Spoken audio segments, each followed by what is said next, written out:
Profesor Náhlovský náhle mě vyvolal a já byl dutý jak bambus. Pravil mi, rád vás mám, přesto vám 5 dám, dneska jste dutý jak bambus. Táta mě za známku přetáhnul deštníkem, přelomil uprostřed bambus.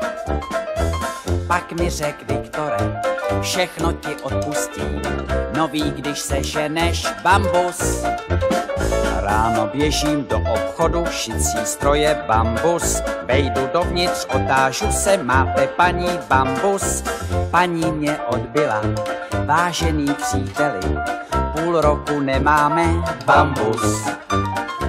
Nechte si poznámek, počkejte, až přijde vedoucí Boleslav bambus.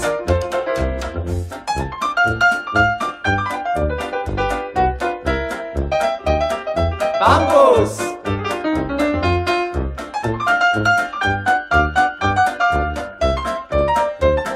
Bambus!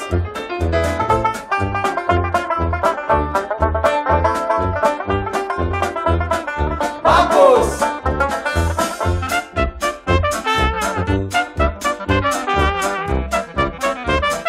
Bambus!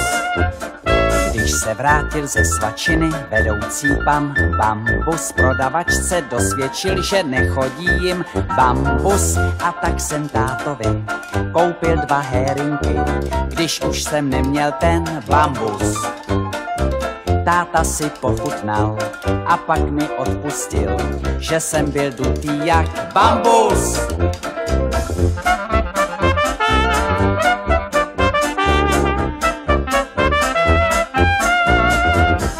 Bambus.